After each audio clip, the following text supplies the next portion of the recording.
Muchas gracias. Muy buenas tardes a todos. Es un gusto poderles platicar de este tema tan interesante que me pidieron, pues de alguna forma abordar sobre los retos de seguridad para aseguradoras y empresas financieras que, si bien nos catalogan a las aseguradoras en el sector financiero, pues realmente sí operamos de forma distinta, ¿no? Porque las aseguradoras manejamos riesgos y las empresas financieras pues manejan dinero y es un poco diferente el tinte, no es transaccional una y la otra es más un tema de esperar a que un hecho ocurra para poder transaccionar con ello.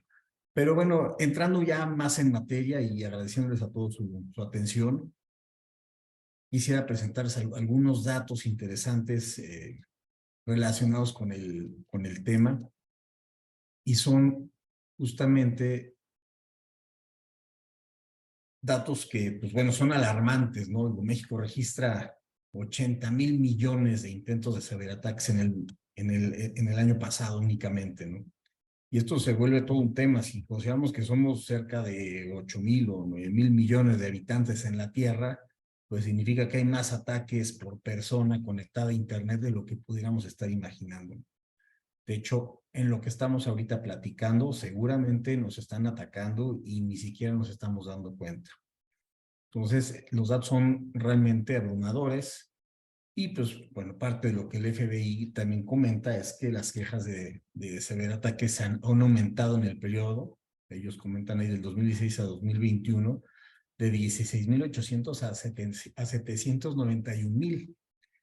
Entonces, pues obviamente eso es lo que se denuncia. Lo que no se denuncia, pues obviamente no está catalogado, no está de alguna forma registrado.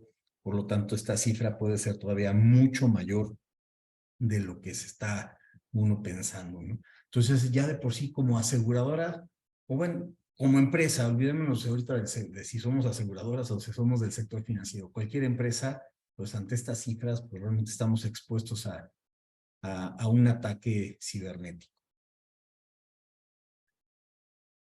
Los retos del sector empresarial, y hablo de estos retos y de lo que nosotros creemos, lo dejo como una creencia, y es un reto que pues, obviamente todo el mundo tenemos en nuestra mente, ¿no?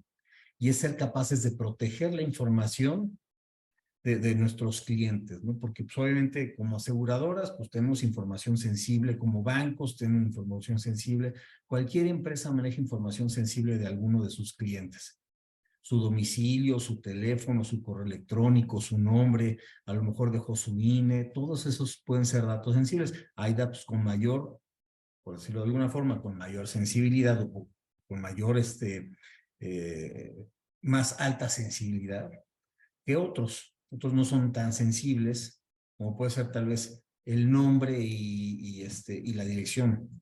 Pero ya que vaya tu firma, tu estado de salud, tus radiografías, por ejemplo, etcétera, pues se puede convertir en un tema mucho más sensible de religión, orientación sexual, cuestiones de ese estilo, se vuelven datos sumamente sensibles y eso pues puede estar almacenado en cualquier tipo de empresa, ¿no? No nada más en una aseguradora, en una empresa financiera. Y el otro reto es cómo le hago frente a las pérdidas cuando se genera un ciberataque. Ok, me atacaron, me robaron información, viene el INAI, me multa, porque pues eso ya es como que es un tema, y la multa pues suele ser sustanciosa. ¿Cómo hago frente a ese menoscabo que no tenía yo previsto, ¿no?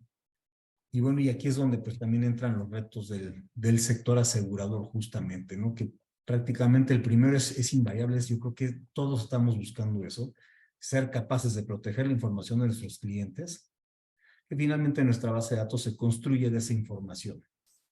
Y así como los activos que lo gestionan, a la vez que incorporamos nuevas tecnologías a sus procesos. Y esta definición es muy clara y más con la pandemia. ¿Qué ocurrió con la pandemia? Muchos tuvimos que irnos al teletrabajo. ¿Qué ocurre cuando nos vamos a nuestras casas? Generalmente todo el tema de seguridad está centralizado en las oficinas, pero no está, fuera de ellas no está centralizado. Entonces dices, bueno, coloquemos VPNs para que se conecten los empleados y todo el tema de seguridad se expanda hacia, el perímetro se expanda hacia sus hogares. Sin embargo, no necesariamente un empleado se va a conectar a la VPN para usar su equipo.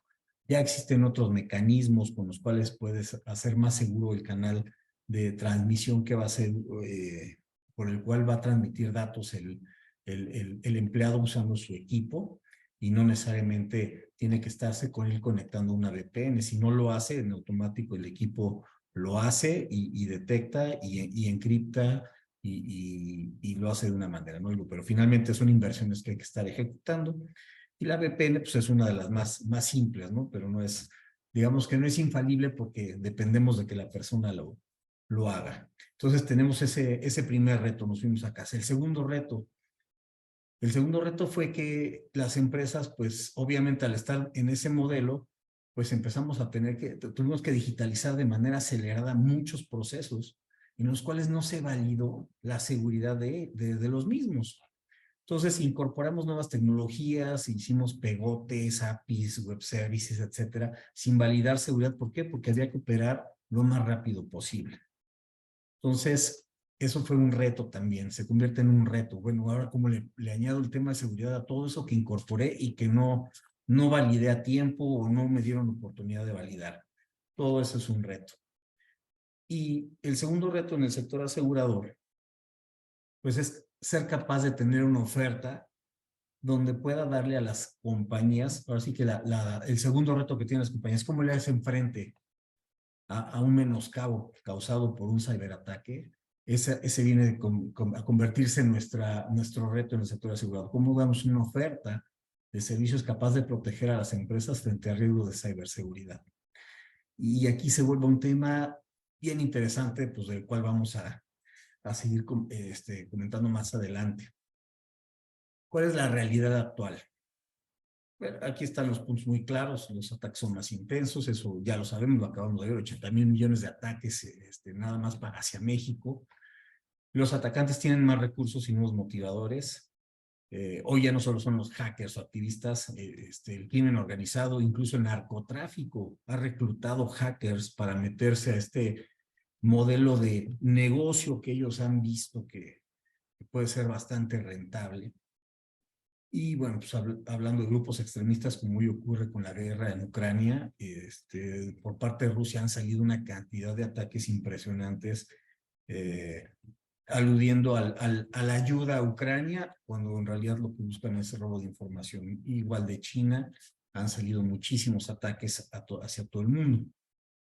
Y esto, pues bueno, pues derivado de la pandemia, nos hemos visto, como comentaba, obligados a hacer más interconexiones entre sistemas, incorporando tecnologías, lo cual incrementa el nivel de riesgo tecnológico, porque al hacer esto de forma acelerada, descontrolada en algunos casos, y sin supervisión, sin entendimiento claro del negocio, pues realmente se han implementado estas medidas y descuidando el tema de seguridad. Y bueno, ¿qué es lo que más nos puede doler? Porque hay diferentes tipos de ataques, pero el que más duele son los tipos ransomware, porque estos ya son más dirigidos, ¿no? El INCIBE, que es una institución nacional de ciberseguridad de España, los clasifica en 5 grupos y los vamos a ir platicando rápidamente. Uno es el Wax Ransomware. No se llega a materializar y aquí nos pasó aquí alguna vez en la empresa hace como 9 años. Este dato está simpático porque estaba su director de gobierno trabajando en su máquina y de repente se le pone un screenshot del FBI, supuestamente, con una fotografía de él, porque el accionable de este malware se introdujo por correo, tomó control de la cámara, encendió el video, le tomó la fotografía en ese momento, entonces aparece él en la foto con todo el logotipo del FBI, diciéndole que su máquina ha sido bloqueada porque ha estado accesando a sitios indebidos y que para desbloquearla debe de pagar una multa al FBI de $500 en criptomonedas. Eso hace 9 años. Y venía todas las instrucciones para el pago. Ya nos llamó, lo revisamos, en realidad no hubo una encriptación como tal, era un simulacro, lo pudimos desbloquear y recuperó su información, pero mucha gente cae en este tipo de situaciones y termina haciendo pagos, ¿no? El otro es el scareware. Lo que busca es generar miedo, como su nombre lo indica, es scareware. Y esto tal vez les ha pasado a muchos de ustedes en su celular, principalmente en el celular, porque ya muchos navegamos por el celular. Estamos en ciertos sitios donde hay descargas de software o de noticias a veces inclusive, y de repente le sale a uno un pop-up donde te dice, tu equipo se le ha detectado virus. Si quieres limpiarlo, descarga el software aquí. Entonces, al momento que le das clic, en lugar de descargarse un software que te ayude a limpiar el equipo, lo que se te descarga es un malware que lo que va a hacer tal vez es espionaje, replicar los datos de lo que estés viendo, de usuarios, contraseñas, hacia otro lado. El otro es el bloqueador de pantalla, simplemente es muy parecido al primero, pues simplemente se te bloquea la pantalla y no te permite cerrarla ni hacer nada. Estos son, digamos que los más simples, ¿no? De que los puedes solventar con un poco de educación, cómo los puedes evitar. El más complejo y de los más peligrosos es el del cifrado. Es justamente se introduce el ransomware, encripta la información de tu disco, y esto estamos hablando de una laptop, pero puede ocurrir en un servidor, en una base de datos, en donde se encuentra nuestro ERP, encriptar la información, encriptar la operación de nuestra compañía y detenerla por completo y pedirnos un rescate justamente para darnos la llave de desencripción, lo cual esto es como en los secuestros, no es garantía de que nos vayan a liberar la información. Y este es uno de los más peligrosos. Y el último es el doxware. Esta es una combinación aquí, porque nos cifra la información, pero el otro es me robaron la información. El doxware, me roban la información, y no solamente eso, ¿no? La amenazan con hacer pública los datos extraídos. Aquí el tema de hacerlo público es un decir. Yo lo que me ha tocado vivir es tú vas a la dark web y te encuentras que venden las bases de datos. Y uno dice, están vendiendo las bases de datos de tal organismo en la dark web. Y uno se imagina que van a comprar la base de datos completa. No se vende así. Esto es como el robo de autos. Se venden partes. Le sacan más dinero que vender toda la base. Podrían venderla toda la base. Sería como comprar, como salen esos programas cuando compran las bodegas abandonadas y pues a ver qué encuentras. Pero cuando ya conocen la información, la base se vende, cada dato tiene un precio en la dark web. Y tiene un precio, quieres un nombre completo real, tiene un costo. Lo quieres con INE, el costo se va incrementando. Si la INE o una ID es con foto y con firma, el costo se incrementa y va subiendo de 10, 15 dólares, 20 dólares si quieres un comprobante de domicilio, 25 dólares si quieres una tarjeta de crédito, 30 dólares si además quieres la tarjeta de crédito con datos validados y que no esté bloqueada la tarjeta, y te empiezan a cobrar. Pues los datos de una persona completos los pueden llegar a vender en 55 dólares. Eso es en el mercado negro. Entonces, son de los temas a los que te enfrentas. Obviamente, el ciberdelincuente es cuando pide, dependiendo de la empresa, pues llega a pedir cantidades bastante fuertes de dinero. Y hemos visto casos de empresas, la NFL fue hackeada, Toyota fue hackeada, y las cantidades que les pidieron para liberar la información, desencriptar, rondaban por ahí de los 3, 4, 5 millones de dólares. Entonces, está bastante fuerte el tema. ¿Cómo prevenir el ransomware? Y eso en las corredurías de seguros, que ese es otro de los retos que tenemos en el sector asegurador, porque no solamente son los empleados. Uno de los retos que trae el sector asegurador es que trabajamos además con agentes de seguros. Y en la mayoría de los casos, estos agentes de seguros no son empleados de las aseguradoras, son despachos o empresas externas que trabajan con las aseguradoras, se conectan a los sistemas de las aseguradoras. De hecho, recientemente a uno de nuestros agentes bueno, no a uno, como a tres, fueron hackeados y en sus equipos fue instalado un sistema spyware donde todo lo que teclea la gente se está copiando hacia otro sitio.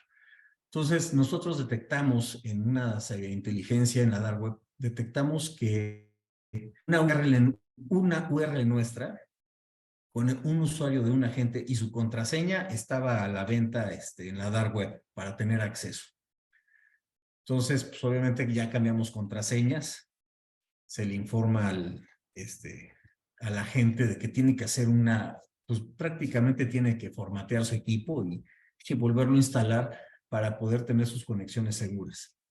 Obviamente que debe tener cuidado, que ese es otro tema, el tema de educación. Y ahí estamos trabajando también en el tema de educación hacia los agentes de seguros, pues tienen que presentar un curso el curso de seguridad que toman los empleados, lo van a tener que presentar los agentes de seguros y lo van a tener que acreditar para poder utilizar las herramientas, porque están poniendo en riesgo a la compañía de seguros por los descuidos que ellos tienen del lado de sus compañías. Muchos de ellos pues son pymes, ¿no? Son empresas pequeñas, otros son corredurías muy grandes.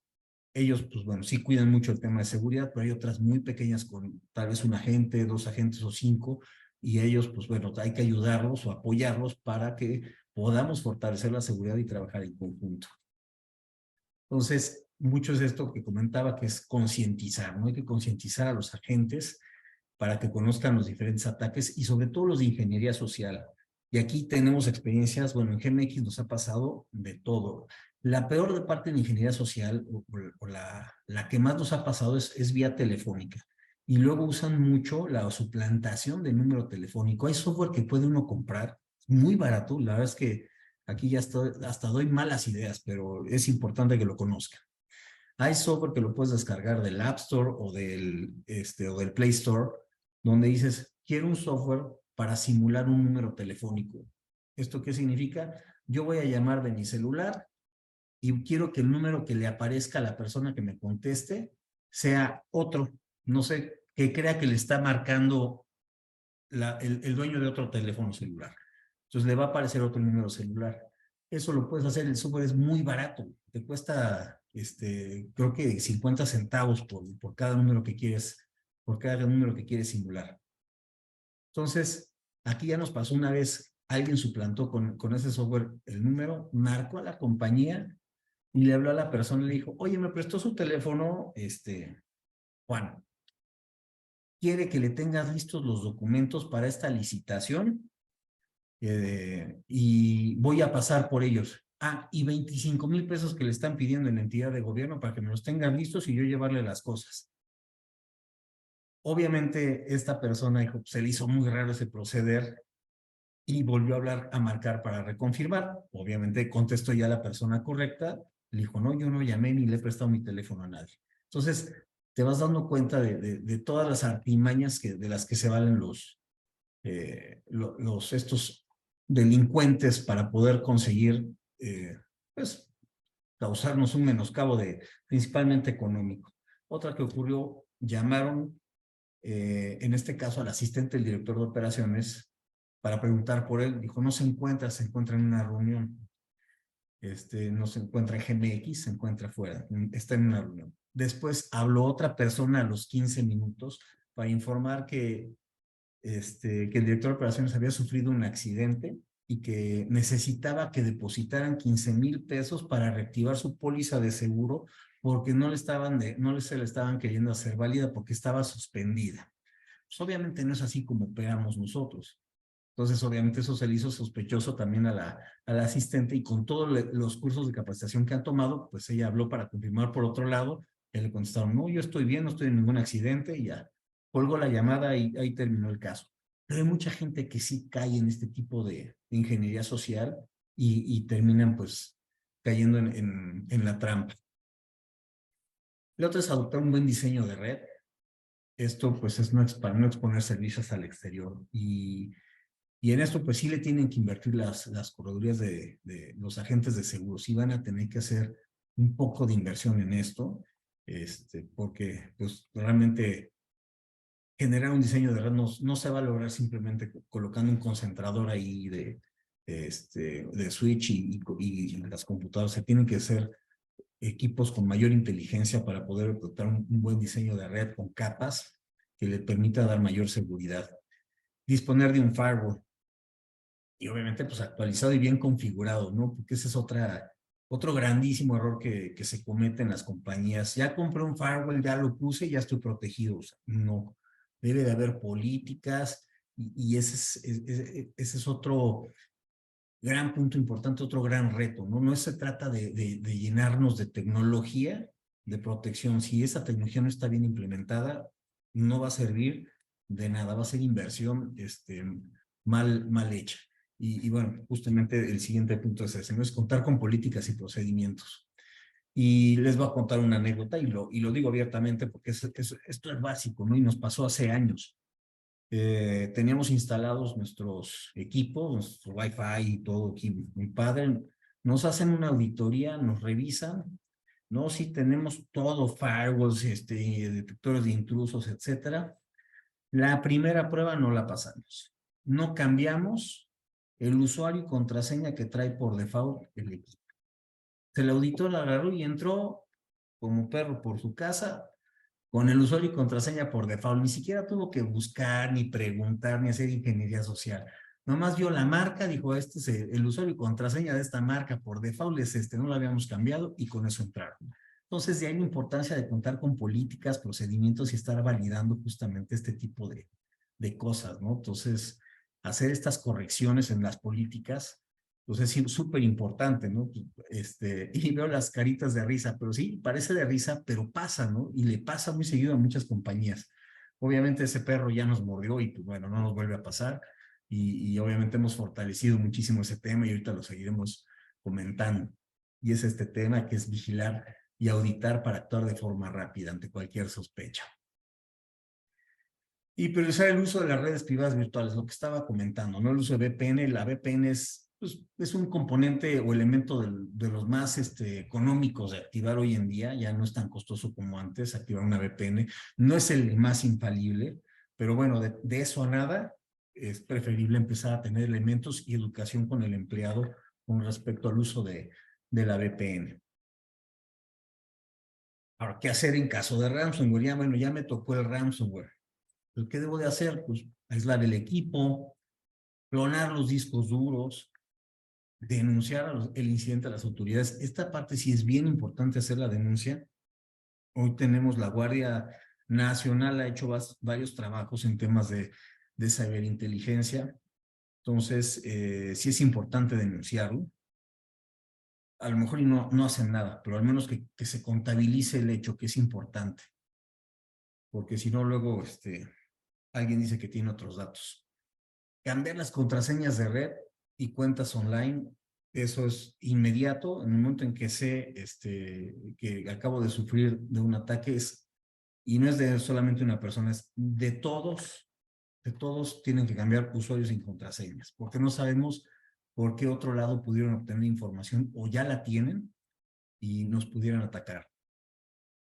Obviamente, pues desinfectar los equipos, recuperar los archivos cifrados, hay que tener políticas de respaldo, etcétera, para poder justamente restaurar los equipos y tener la operación nuevamente pues a flote.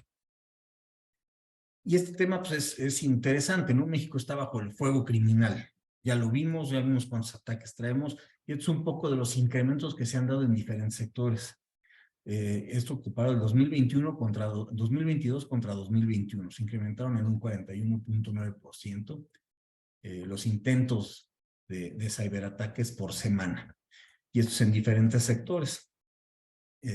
No los alertó, me pongo en amarillo aquí los que son servicios financieros y banca, 32.4%, y aseguradoras, 20.6%, y va en aumento en el tema de aseguradoras. Se está convirtiendo más en un foco. Y esto es por una razón muy sencilla. No es porque seamos un mercado jugoso, es porque nos dimos cuenta o porque sabemos, y lo saben los criminales, que no estamos bien armados. Todo el sector asegurador me refiero. No digo que todas las aseguradoras, sino el sector asegurador en general. Si hacemos una evaluación en general, no estamos bien armados para hacer frente a un ataque cibernético. Entonces, justamente ante este conocimiento es la misma razón por la cual se ataca mucho a México. ¿Por qué? Porque no es un país con mucha cultura en el tema de seguridad. Hemos tenido ya más conciencia, claro que hay más conciencia. Con esa cantidad de ataques, les aseguro que más de uno la ha sufrido y empieza a tener mayor conciencia. Ahora faltan los accionables. ¿Qué es lo que hay que hacer? Acá los ciberataques, pues bueno, han sido clasificados como el quinto riesgo potencial en el 2020 y se ve que para el 2025 se dupliquen. Y esto también por el tema del IoT, y esto le pone todavía un riesgo mucho mayor, tema de todo lo que es el Internet de las cosas. Está muy padre el tema de Internet de las cosas, pero muchas veces no se piensa en la seguridad de todos los IoTs que se empiezan a colocar, todos estos componentes que empezamos a agregar incluso en nuestras casas. Pues pueden ser víctimas de un ataque y más si no tenemos cuidado con la propia red de nuestra casa, ¿no? Entonces hay que tener muchas acciones, ¿no? Y otro dato aquí muy interesante, ¿no? El enjuiciamiento, o sea, ¿qué tanto se tiene esto? Hay un juicio por este tipo de ataques, es el 0.05%, o sea, es nada. Entonces, por eso se convierte también en un negocio atractivo para grupos extremistas, crimen organizado, el narcotráfico. ¿Por qué?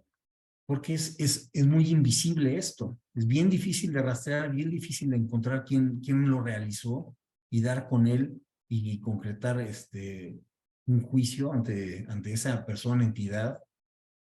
Es tan bajo la probabilidad que se convierte en un negocio bastante eh, deseable por estos grupos. Otros datos estadísticos del sector: 66% de los ataques cibernéticos de América Latina ocurren en México. Y esto es un poco lo que les comentaba, ¿no? Es parte de la cultura. No tenemos esa cultura en general. Allí empieza a haber más conciencia, sí. Se está trabajando mucho, empieza a haber más impulso, empieza a haber mucho más punch en el tema. Y digo, este tipo de webinars es un claro ejemplo de lo que estamos haciendo por querer concientizar sobre la materia. Un dato interesante aquí: las pérdidas, y esto es de lo reportado nada más, oscilan entre los 3,000 y los 5,000 millones de dólares por año. Esto es de acuerdo a la American Chamber. Y en catástrofes naturales, y ahorita les digo por qué la comparación, estamos hablando de temas de seguros. Catástrofes naturales, siniestros, dejan daños por 268,000 millones de dólares. Eso significa que esos 5,000 millones de dólares representan, me parece que es como el 1.5%, casi el 2% de lo que son las catástrofes naturales. Parece poco, pero si vemos que esto se va a incrementar para el 2025, como se está previendo, pues esto ya se empieza a hacer una cifra que va a ir más allá del 5% y puede ser un número bastante difícil de manejar. ¿Por qué? Porque a diferencia de las catástrofes naturales, que si bien pudieras pronosticar el tiempo, y hoy en día hay mucha tecnología para pronosticar el tiempo, si va a haber un huracán, todavía no podemos predecir los siniestros con precisión, pero podemos prevenir los siniestros, los temblores, perdón. El siniestro por temblor lo podemos ir previniendo. No podemos predecir cuándo va a ocurrir, pero pues ya tenemos la alerta sísmica y ese tipo de cosas que nos ayudan, bueno, a minorar el riesgo, ¿no? Aquí en el tema de cyber es más complejo porque aquí no es como, es que todos los días está temblando fuerte y a ver a qué hora se cae algo. No, acá no funciona así. En cambio, en los temas de cybercrimen, aquí sí, porque aquí sí nos están atacando fuerte. Y el tema es a ver cuándo nos pegan, porque de que nos van a pegar, nos van a pegar. Y lo hemos visto con temas, con vulnerabilidades del día cero, como la que ocurrió la semana pasada con Outlook de Microsoft. Salió vulnerabilidad día cero y se empezó a explotar, pero inmediatamente. Entonces, de ahí nos pueden pegar durísimo si no se toman acciones rápidas e inmediatas. Entonces, ¿qué es lo que hacemos como aseguradora? Pues tener una oferta de servicios capaz de proteger a las empresas frente a riesgos de seguridad. Pero para lograr esto hay que entender algunos fundamentos legales. ¿Qué es lo que hace una aseguradora como tal? Y me encanta esto. No sé y si aquí hay aseguradoras en el foro, a lo mejor sí, esto a lo mejor ya va a ser bastante obvio para los que son del sector asegurador. Si no son del sector asegurador y son de otra empresa, quieren entender un poco más cómo funciona la materia, pues bueno, lo comentamos muy rápido. Tema que busca la aseguradora, pues que se fundamenta en lo recíproco.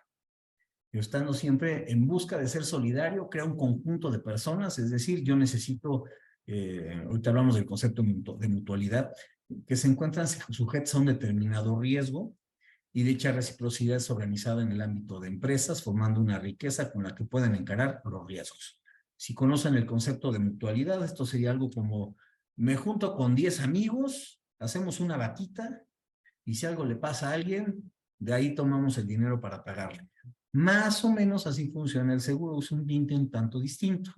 Si bien buscamos tener un volumen grande de personas que compartan un mismo riesgo, justamente para que haya también volumen de prima para poder hacer frente a esos riesgos, el tinte distinto a la mutualidad funciona con el dinero que se colocó. La aseguradora tiene que responder no solo con el dinero que se juntó del grupo de personas que comparten el riesgo. La aseguradora tiene que responder, lo tenga o no lo tenga, porque ese es el compromiso o el contrato al cual se comprometió la aseguradora para responder ante un riesgo.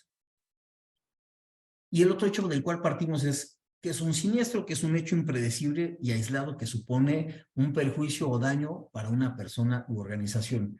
Entonces, basándonos en estos dos conceptos, donde un siniestro tiene que ser un hecho súbito e imprevisto, el tema con cyber es que no es un hecho súbito e imprevisto. ¿Por qué? Porque sabemos que nos están atacando. Entonces, ¿cómo puedo hacerle frente o cómo puedo sacar una oferta a una empresa de yo te protejo a ti empresa contra ataques cibernéticos cuando sé que te están atacando, ¿no? Cuando sé que eres objeto de ataque? Entonces, lo que trabaja normalmente el sector asegurador es en que tú estés trabajando o validar que efectivamente estás trabajando sobre alguna norma o algún estándar, algún marco de referencia, de seguridad, sobre el cual estés tú operando con esto de tal suerte que estés disminuyendo el riesgo y que estés trabajando o incluyendo sistemas de seguridad que también te ayuden a mitigar el riesgo.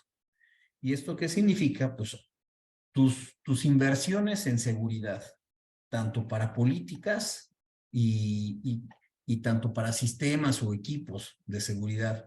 El tamaño de tus inversiones va a ser inversamente proporcional al tamaño de tu riesgo. ¿Esto qué significa? Si tus inversiones son pequeñas, pues tu riesgo inversamente va a ser mayor. Pero si le inviertes más en seguridad, tu riesgo debe de disminuir. Obviamente el tema de política se vuelve fundamental porque si no tenemos buenas políticas, pues la realidad es que yo puedo tener IDS, firewalls, inteligencia artificial para seguridad, proactividad de detección de intrusos, etcétera, y no servir de nada ante un ataque muy común porque no está bien configurada mis herramientas o porque mis políticas no están claras. Entonces, hay controles de ciberseguridad más comunes. Aquí hay algunos, unos son administrativos, otros son técnicos. No voy a leer esta lámina, la presento. Si nos basáramos en el estándar del ISO 27000, que habla de un sistema de gestión de seguridad de la información, pues estaremos hablando de, bueno, en la versión pasada estábamos hablando de 116 controles aproximadamente. En la versión de este año los comprimieron, siguen siendo los mismos, pero los compactaron, los incrustaron en algunos controles en otros y quedó como en 96, me parece. La ISO 27000, 2023 quedó como en 96 o 97 controles.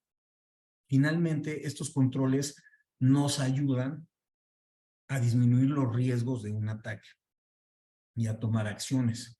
Entonces, es bien importante que nos alineemos hacia un marco de referencia para poder disminuir estos riesgos. Si yo no le puedo demostrar a una aseguradora que estoy trabajando o que tengo trabajado la disminución del riesgo en base a controles, en base a una alineación de los sistemas con mis procesos, con mis políticas y con el negocio, pues difícilmente voy a ser un sujeto de ser un sujeto de ser asegurable.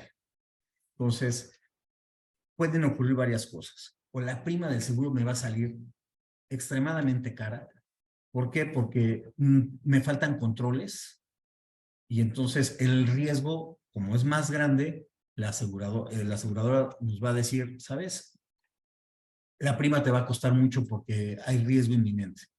Si el riesgo es demasiado alto, si es ya extremadamente inminente, no hay controles, no hay nada, la aseguradora te va a decir, no te puedo asegurar porque es un hecho. Es como querer asegurar una casa que se está incendiando o querer asegurar el coche después de haberlo chocado. O sea, pues no, nadie lo va a asegurar. Lo mismo pasa en este caso. Tienes que tomar acciones para poder disminuir tu prima lo más posible. Y el seguro, ¿cómo funciona? Te ayuda a solventar los temas de multas y pagos de juicios en caso de que ocurra alguna brecha que exponga los datos sensibles de tus usuarios. Uno de los temas más importantes y que olvidan mucho las empresas en los controles es la clasificación de sus datos. Y se vuelve un tema fundamental y más por Ley Federal de Protección de Datos Personales. Este tip sí se los paso.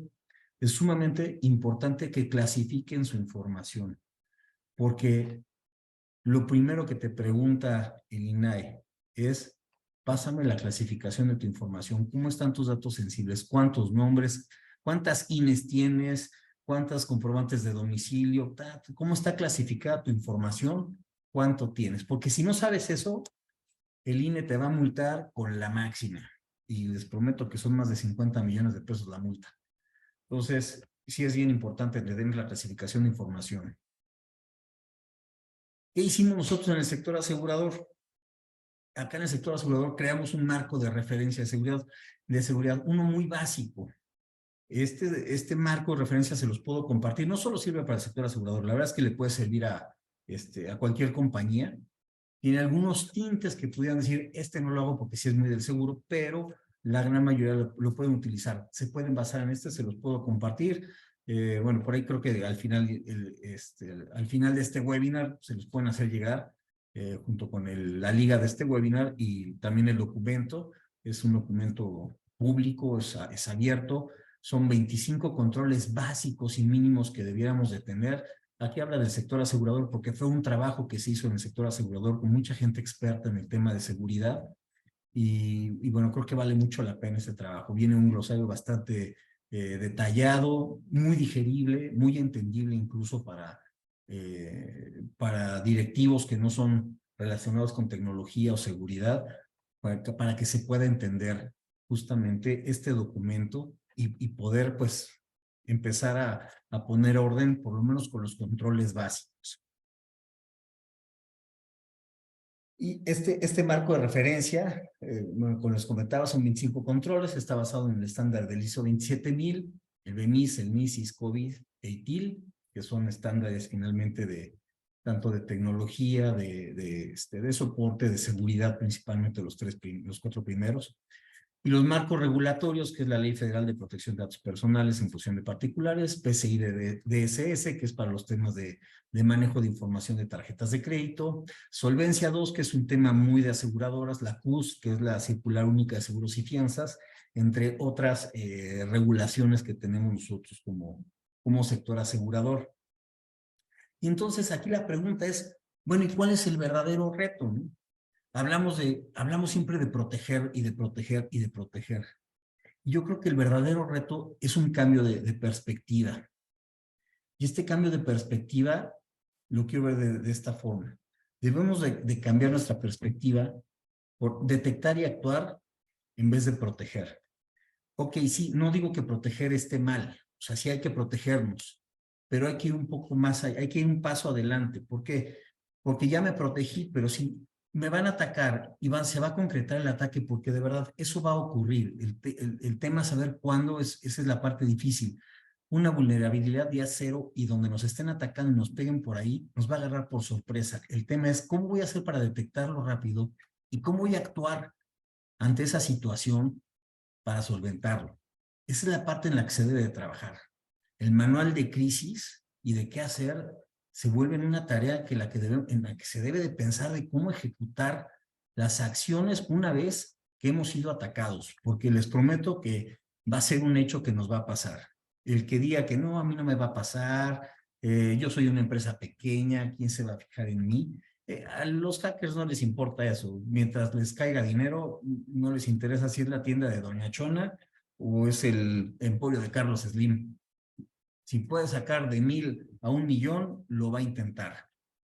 Entonces, es bien importante ver qué vamos a hacer y cómo lo vamos a detectar rápidamente. La otra es aceptar que no podemos hacer esto solos.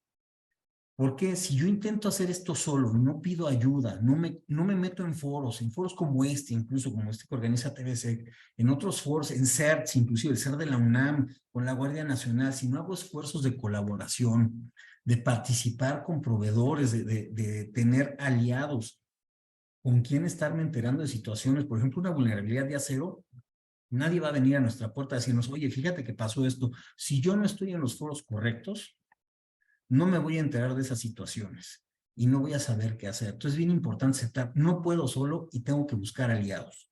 Muy importante. Tercero, la ciberseguridad no es responsabilidad de TI. Y este es un error que se comete. Hablan de ciberseguridad y en automático, el responsable es el de sistemas. Y la realidad es que la responsabilidad es de toda persona que tiene interacción con un equipo tecnológico, es responsable también de la seguridad, de la seguridad que ocurre en la compañía. Desde el que usa la fotocopiadora que está conectada al cable de internet, hasta el guardia de seguridad que utiliza la computadora para ver los monitores de las cámaras, incluso hasta la huella digital. Todos los empleados que tienen un equipo tecnológico que se conecta a la red de la compañía es responsable de la seguridad de la empresa. Y más si maneja información sensible.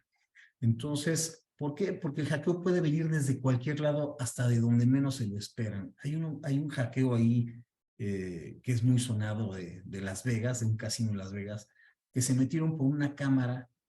La cámara fue hackeada que vigilaba el tema, me parece que fue la cámara, o el sensor de las peceras del casino. Por ahí se metió, como el sensor estaba era un IoT, estaba conectado a la red, pero no tenía seguridad. Entonces, por el sensor se metieron y de ahí se conectaron a la red del casino.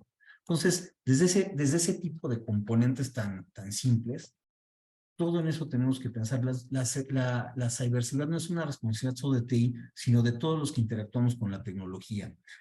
Y el último factor importante es que la visión del CISO, del oficial de seguridad de la información, debe transformarse a negocio. Si él no participa de las juntas de negocio, que ese es otro reto que tenemos las compañías de seguros, las financieras, todas en general, si el CISO no es partícipe de las estrategias de negocio, la seguridad que él está pensando, él va a hacer en proteger. Yo estoy pensando en abrir canales de venta y él va a ver cómo me los va cerrando. Entonces, lejos de entender cuál es mi necesidad de negocio, pues voy a estar chocando con él cuando las cosas deberían de fluir. Esa es una. La segunda, si él conoce los procesos de negocio de la compañía, tiene esa visión de negocio y sabe cómo es el flujo de negocio en la compañía, él puede anticiparse inclusive a revisar en el proceso cuál es la debilidad del proceso por la cual un hacker podría tomar esa debilidad, explotarla y vulnerarnos. Entonces es bien importante que el CISO se involucre en los temas de negocio y en los procesos de negocio y que los conozca y que no solamente se preocupe por el endpoint, por la seguridad perimetral y hasta ahí llego. No, tiene que estar en todo el proceso del negocio para entenderlo, sobre todo cuando hay canales digitales, cuando hay APIs, cuando hay web services, cuando hay interconexión con otros sistemas o plataformas, de tal suerte que él pueda determinar en qué momento puede ser vulnerado alguna parte del proceso. Yo con esto termino mi plática. Creo que se queda ahora abierto el foro para algunas preguntas. Y bueno, pues ahora sí que cedo el micrófono al moderador. Muchísimas gracias, Oscar. Muy interesante tu presentación. Primero que nada, les recuerdo que tenemos la opción de preguntas y respuestas para plantear alguna pregunta, inquietud a Oscar y la respondemos en este momento en vivo. Segundo, manténganse muy pendientes de su correo electrónico porque vamos a compartir la grabación de este webinar y vamos a compartir el documento que Oscar nos comentó hace un momento. Entonces, por favor, manténganse pendientes de su correo electrónico en los siguientes días. Y en lo que empezamos con algunas preguntas, Oscar, quisiera plantearte un tema, ¿no? Hablabas mucho de los retos a los cuales las empresas se enfrentan al inicio de tu plática. ¿Qué tanto la alta dirección de las empresas está consciente de todos estos retos a nivel general de México? Fíjate que empiezan a tomar conciencia, pero no es todavía la conciencia correcta. Incluso a mí me pasó en el proceso. Me dijeron, ya pusiste el ISO 27000, el sistema de gestión de seguridad, ya no nos deben atacar, ¿eh? O sea, no debe de pasar nada. Digo, a ver, no, espérame. Una cosa es invertir en seguridad para disminuir el riesgo y otra cosa es que no vaya yo a ser vulnerado. Son dos temas, por eso hablaba mucho en la penúltima lámina sobre el cambio de perspectiva y romper paradigmas. Una cosa es proteger, necesito la protección, necesito invertir en protegerme, pero también necesito hacer inversiones en mi plan de crisis. ¿Qué es lo que voy a hacer una vez que sea atacado? ¿Cómo voy a recuperarme? ¿Cómo voy a recuperar la operación si me encriptaron los datos? ¿Cómo voy a formatear? ¿Cómo voy a recuperar la información? ¿Y cómo voy a dejar la empresa operando? ¿Cómo se va a dar esa continuidad de negocio o esa recuperación ante un desastre?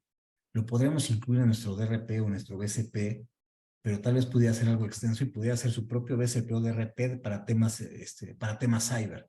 Y esa es la parte de concientización en la que sí hay que trabajar y ser bien claros con el board de, a ver si el que yo compre esto es para disminuir el riesgo, pero no significa que ya estoy a salvo. Esto es como cuando sales a conducir, te dicen, conduce con cuidado y no vayas a más de la velocidad permitida. Puedes tener todas las precauciones que tú quieras cuando vas manejando, pero no cuentes con que algún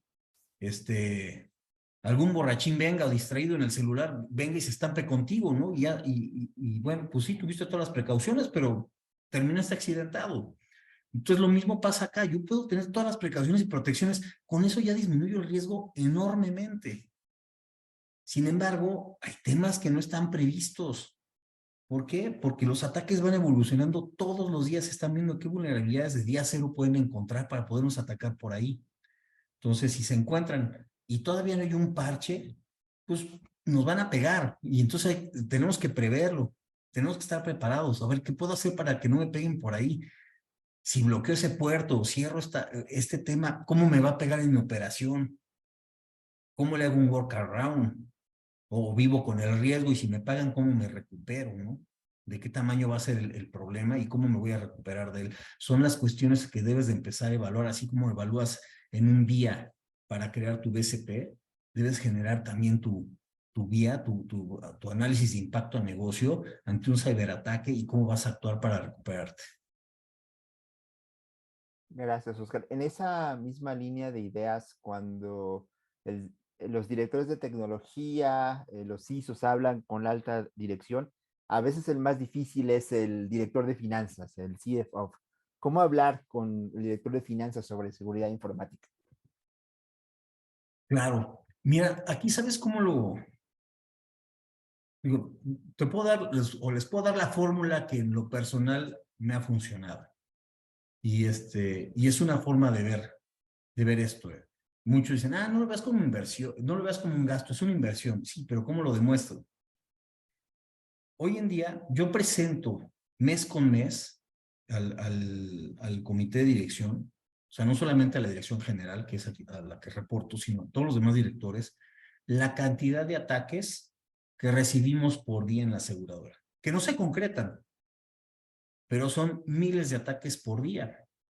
Estos son todos los ataques que hemos frenado. Después les presento el top 10 de usuarios más atacados por correo electrónico. Son ataques que el usuario ni siquiera se da cuenta porque son detenidos por nuestros sistemas de seguridad, pero sin embargo lo presento. Que por cierto, a mí por estar en este tipo de foros ya me están atacando bastante. Entonces se convierte en un tema estar expuesto ahí también y hablar de estas cosas, ¿no? Entonces, en este mes justamente yo aparecí como de los usuarios más atacados de GMX. Entonces, eso te empieza ya a generar alertas. Oye, me están atacando mucho. ¿Qué vas a hacer? No, es que ya lo estoy haciendo, es lo que estoy frenando. Pero también hay un tema de capacitación. Y el otro que puedes hablar es un tanto como el BCP. ¿Cuánto te cuesta o cuánto dejas de ganar por cada minuto o por cada hora que no estás operando? Esa es una. Acá esta aseguradora, digo, la información de las aseguradoras es pública, ¿no? Pero hablando de un número, bueno, aquí dejamos de ganar 60 millones por hora cada vez que hay una caída de sistema. Vamos a suponer, no fue una caída de sistema, fue un ransomware. Cada hora que ese ransomware mantenga infiltrada la operación, son 60 millones que dejas de ganar. ¿Estás dispuesto? La inversión de seguridad es muchísimo menos que eso al año, ¿no? Entonces, con eso ya te puedes dar una idea de las dimensiones del tema, ¿no? Es un tema de continuidad de negocio, no es un capricho. Entonces, por un lado, financieramente lo puedes ver de esa manera. ¿Cuánto te cuesta no estar operando hoy en día? Y eso justifica tus inversiones en seguridad, inversiones en continuidad de negocio, y siempre van a ser mucho menores a lo que a las pérdidas, o si no son pérdidas, a lo que dejas de ganar por cada hora que no estás operando. Entonces, esa es una de las conversaciones que debes de tener con el área de finanzas, que es un tema más de protección, porque es un hecho de que nos va a ocurrir en algún momento de la vida. Y la otra es las inversiones para recuperarme. Cuando sumes esas inversiones, no te puede dar más de lo que dejas de ganar por hora.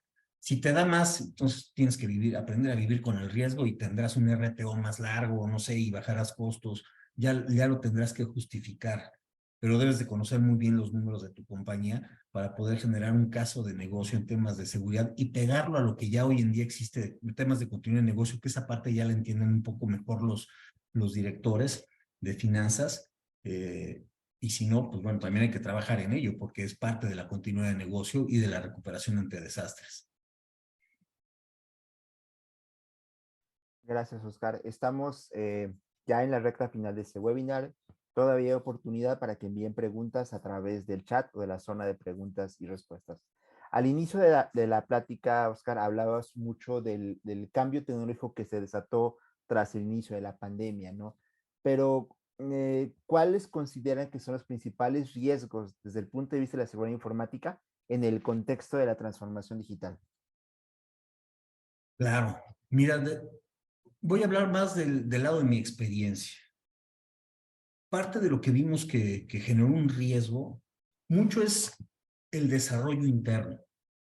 Tenemos un equipo de desarrollo que nos genera muchas aplicaciones, estamos innovando todo el tiempo, estamos sacando innovaciones tecnológicas. ¿Por qué no lo hacemos con partners? Porque muchas veces lo que queremos hacer no existe en el mercado. Entonces lo tenemos que crear.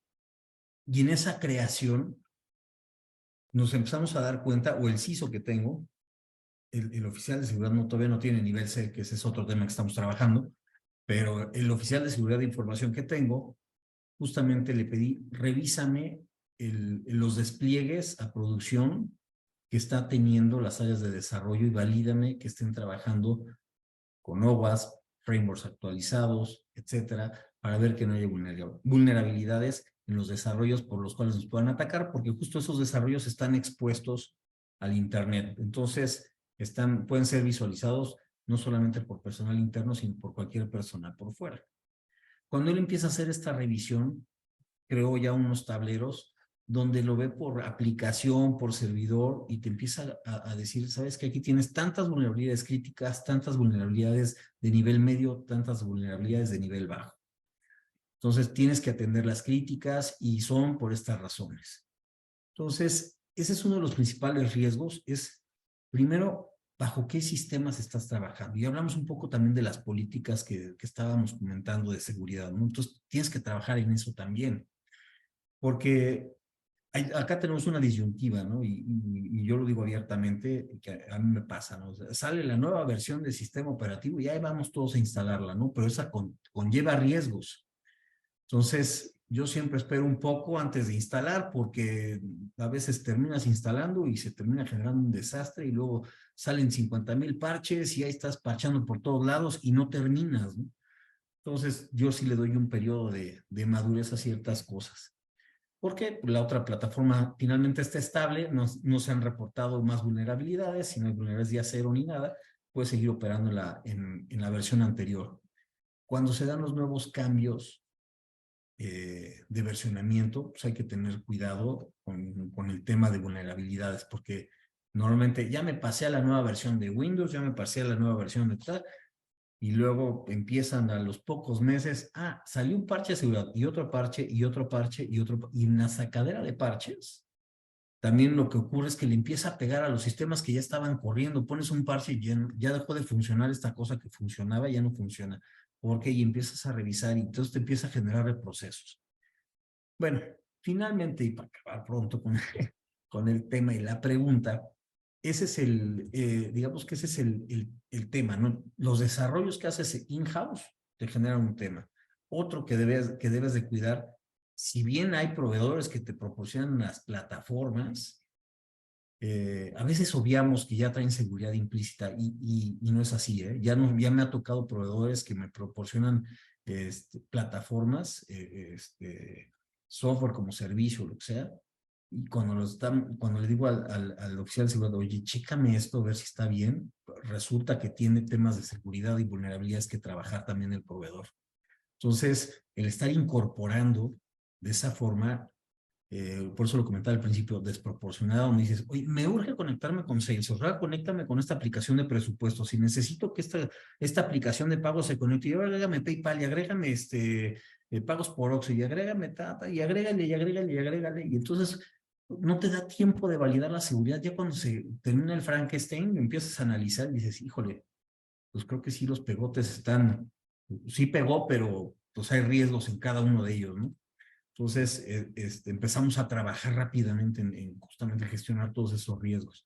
Hoy en día ya estamos haciendo otra vez esto, pero ya con orden, aunque sean muchas liberaciones, ya lo hacemos con orden porque sí vemos que hay un gran riesgo por la cantidad de ataques que tenemos por día y con las cosas que hemos ya descubierto con el ciberpatrullaje que hacemos en la dark web, pues estamos dándonos cuenta de que sí estamos siendo atacados, hemos sido vulnerados, no GMX, sí a través de corredurías, a través de agentes de seguros, que llegan a tener URLs de GMX, usuarios y contraseñas válidos, y eso pues puede generar un problema de robo de información. ¿Por qué? Porque pueden entrar y robarse las pólizas de un agente y es información sensible, porque trae nombre del asegurado, trae su dirección fiscal, vienen sus facturas, vienen incluso sus ubicaciones de riesgo, su domicilio, entonces incluso cuánto paga de su póliza, entonces ya te puedes dar una idea de más o menos del nivel de ingresos que puede tener una persona por el tipo de pólizas que maneja y los niveles de sumas aseguradas que está solicitando.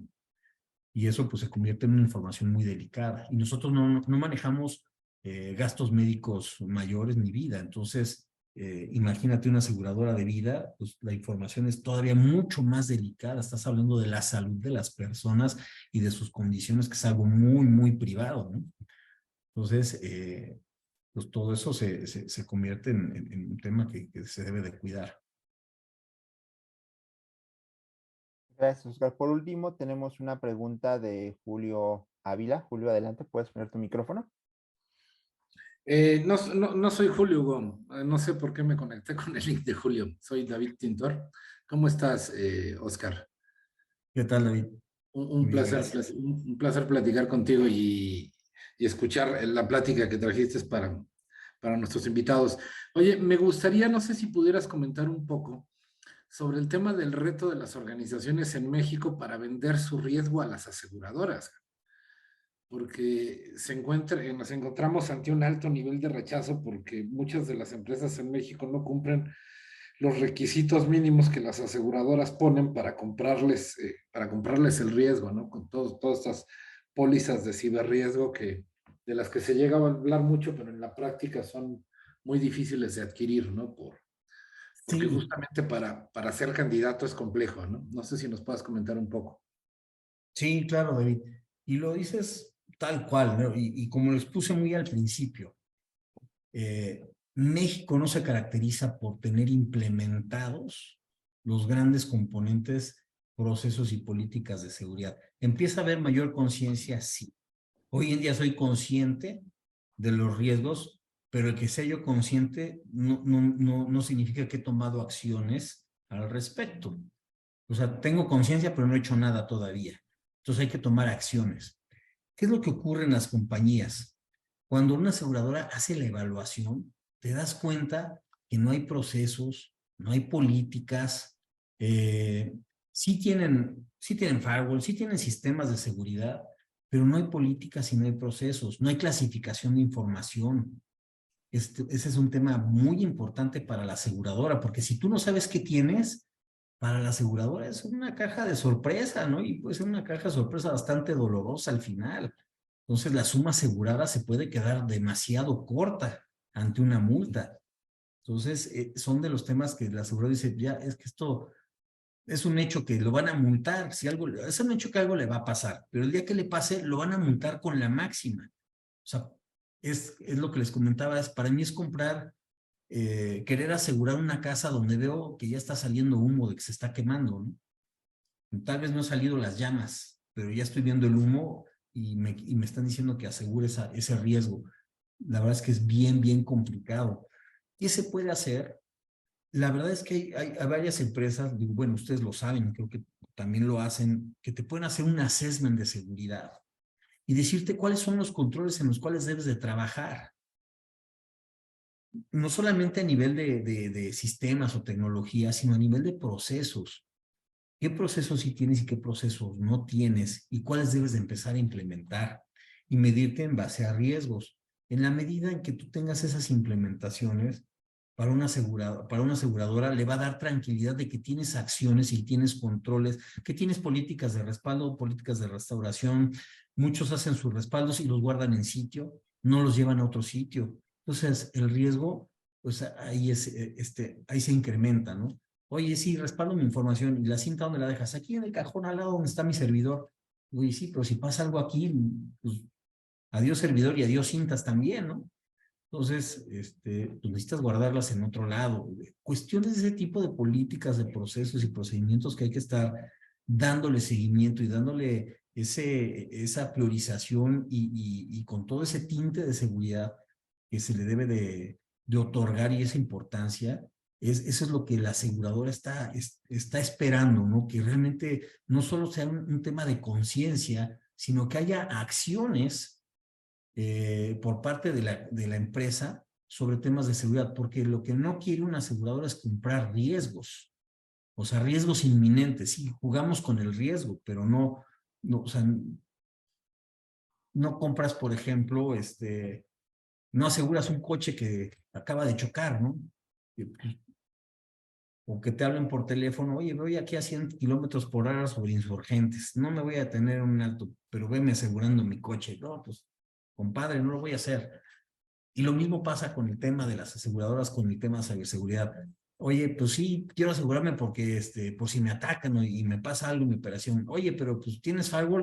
Pues sí, tengo un firewall. Oye, y tienes la póliza del firewall, o sea, sí pagas anualmente la póliza para que esté actualizado. No, no la he pagado en 2 años. Pues ya es un gran tache, ¿no? O sea, tengo firewall, pero no tengo una póliza que me mantenga el firewall actualizado. Pues ya es un tache. Oye, tengo contraseña segura, sí. Pero el firmware de tus routadores y de tus switches es el último firmware. Ah, no, pues no tiene el de fábrica, ¿no? El de hace 5 años. Oye, pues no lo has actualizado. O sea, ya trae vulnerabilidades. Y así te van preguntando y te van preguntando un montón de situaciones. Entonces, lo mejor es apegarte a una norma de seguridad, como puede ser la ISO 27000, la NIST, y te vas basando en eso. Y apegarte. Es muy complicado cumplir con los 90 y tantos puntos que trae. Eso lo saben también las aseguradoras. Pero lo que buscan es que tengas un gran porcentaje para que sea sujeto a asegurable. Porque si no, pues la aseguradora ya, o sea, hoy sabe que está siendo atacado, pero pues las probabilidades de que el ataque se concrete en los próximos minutos son inminentes, más por cómo está uno gestionando la seguridad. Lo que busca es, si traes una buena gestión de seguridad y estás disminuyendo el riesgo, la probabilidad de tu ataque se convierte en una probabilidad más pequeña. Entonces, eres ya sujeto a ser, a ser acreedor a una póliza de seguro. Bueno, muchísimas gracias, Oscar, por estar esta tarde con nosotros. A todos los asistentes les damos las gracias por acompañarnos.